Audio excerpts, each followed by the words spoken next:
Welcome to Rethink Your Perspectives blog, helping you to unlock your potential, empower your mindset, create productive habits, and boost your motivation. Today's installment looks at the topics of being decisive, making decisions, and making advanced decisions, as discussed in the 6 Minutes to Success program from the Proctor Gallagher Institute. This blog is dedicated to finding, sharing, and discussing a variety of topics around the struggles our clients and audience go through. Each episode, we discuss a key concept that many humans struggle with, to give you a variety of perspectives for you to see the concept through, so you can find one that makes it feel easier to deal with. We hope you get some benefit from these blog posts, and we would love to hear your thoughts.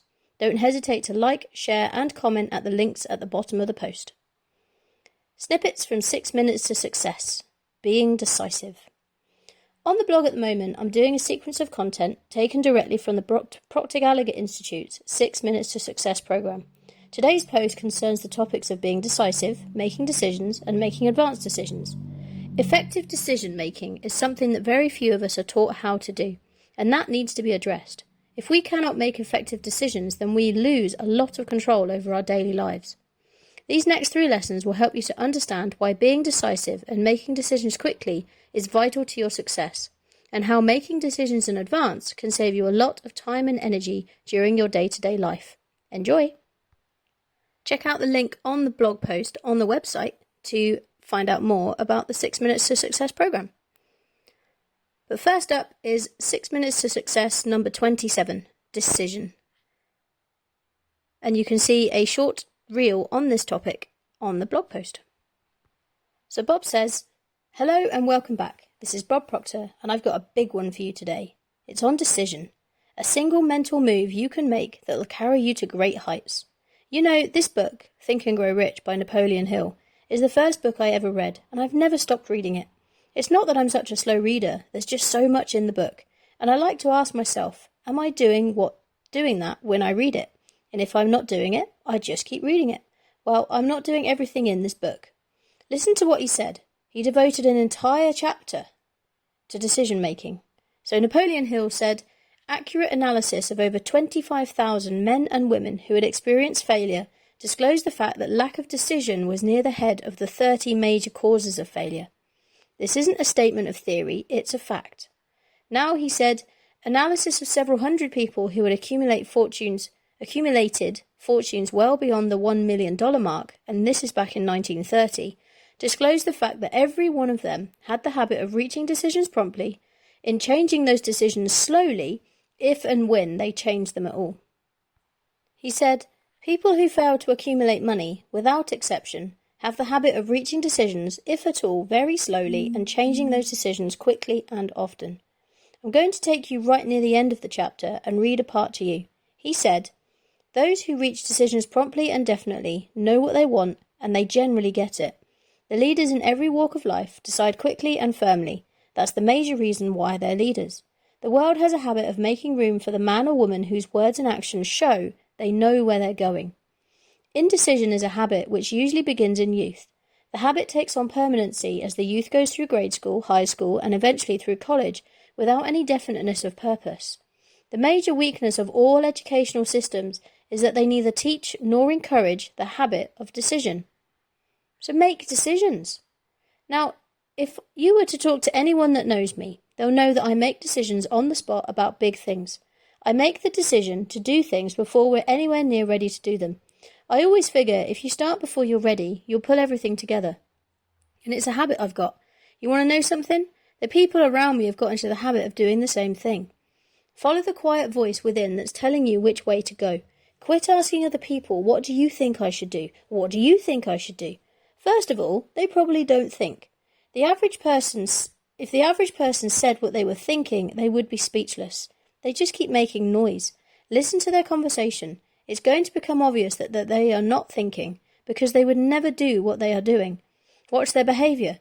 You know they'd never do what they're doing if they were thinking. You probably got a whole load of decisions you can make to say today. Maybe you should stay right where you are and write out all the things that you have to make decisions on and make them, one after another. And advise people this is the way it is. It's like President Reagan said one time. He said, "When I make a decision, I gathered the information I needed and I make a decision. I don't take a vote, I make a decision." I like that. A great American general one time said, Make a decision, right or wrong, make the decision. If it's the wrong one, you can go back and change it. He, Napoleon Hill, studied the lives of 25,000 people. Successful people, every one of them. I think this information is valuable to you. Sit and ask yourself, what do I need to make decisions on right now? And I guarantee you, become decisive. Do it today, do it tomorrow, the next day, and you will turn it into a habit. And you'll become known as a very decisive individual. And that will give you results that stick. This is Bob Proctor, and thank you. And the second article is number 288 from the 6 Minutes to Success program, and it's called Decision. And Bob says, hello and welcome back to 6 Minutes. Some time ago I formed a habit, a discipline really, that I engage in quite often. Right now I'm reading the chapter on decision from the book Think and Grow Rich. I read it every day during the entire month. Last month I read the chapter on the subconscious mind, and the month prior to that I read the chapter on persistence. You see, I made up my mind some time ago that I was going to read one chapter every day for 30 days. It's a wonderful exercise. It's repetition that makes the difference. It's something you might try. So I've been going through this chapter on decision. It's a phenomenal chapter to read, even if you only read it once. There are so many great lessons in it. Well, I got to thinking about my children. Someone asked me about them one day, and I said, well, the kids turned out really well. And as I thought about it, I realised that I never made decisions for my kids. The kids had to make their own decisions. You see, I started to study this material before any of my children were born, and I quickly realised there were a whole lot of things that school doesn't teach us. There are two things that are very important. One, school does not teach us how to earn money. You can go to the best schools in the world. They don't teach you how to earn money. They teach you how to count it, how to store it, but they do not teach you how to earn it. And another thing that they lack in this area of teaching, they don't teach you how to make decisions.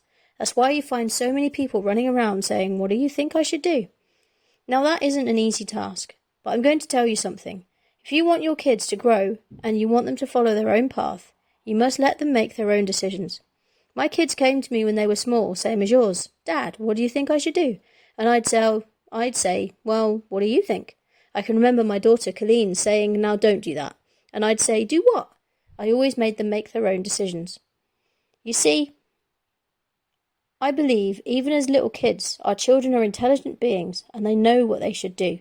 You know, when you talk with them about a situation and then leave it with them, they make good decisions. I have a good friend who calls me every now and then, just to thank me for sharing that with her, because she's used it with her son. Her son is a teenager. He's not a little kid. But she discovered that he was capable of making his own decisions. And you know something? It took a great weight off her shoulders, gave him the freedom that was his birthright. You might want to join me in this discipline. Read the chapter on decision in Think and Grow Rich by Napoleon Hill every day for 30 days.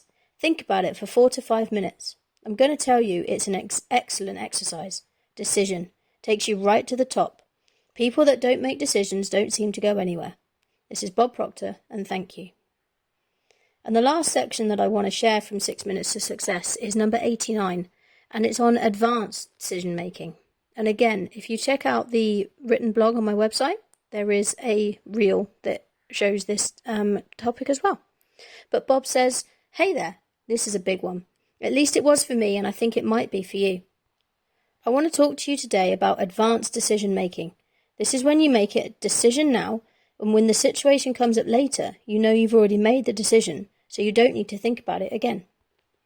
A number of years ago, I went into a bar.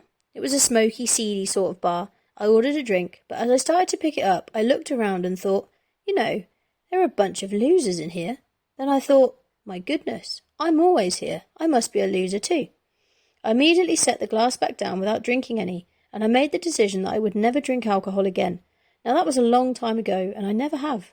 Now when people ask me if I want a drink, I'll say, just water, thanks. See, I already made the decision years ago. I don't have to decide again each time that I'm on for something. At first I thought, well, just one wouldn't hurt. Then I'd think, no, I made that decision, and a decision is a commitment to myself. I called this advanced decision making, ADM.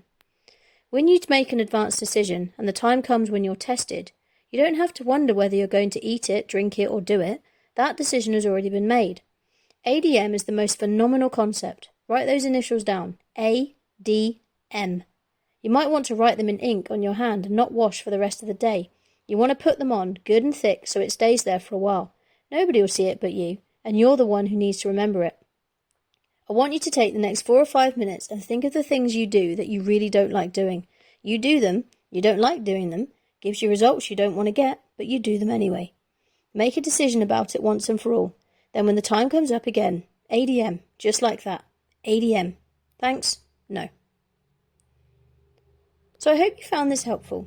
These lessons are designed to be short, sharp snippets to encourage you to think more critically about you and your life. Bob said that being decisive was the best skill he ever developed. You can only make a decision based on where you are and the information you have right now. Don't wait for more information. You can always change the decision later. Just never go back on a decision once you've made it. It's worth spending the time learning how to become decisive and practicing it. The advanced decision-making concept is also mimicked in the book Atomic Habits by James Clear. Both discuss this as a way to shift habits you want to stop doing by making the decision in advance. So if you've made the decision to go on a diet, you make the decision at the start of the day what you're going to eat and what you're not going to eat. Then when temptation arises later and you're offered cake or something that would ruin your diet that day, you automatically say no instead of thinking about it and giving in. I find that taking it one step further and having a set reward for the day, if I stick to my decision, is one extra layer of motivation to not give in when temptation arises. So what do you think? If any of this resonates with you, then please share your thoughts below. If you want to share it further or discuss it further, then get in touch today, either here or through any of my social medias, or schedule a call to discuss it with me directly. To see the details for the 6 Minutes to Success program, visit the blog on the website at the link in the comments or in the description. I look forward to speaking with you soon. To your success, Jaiye. Rethink your perspective.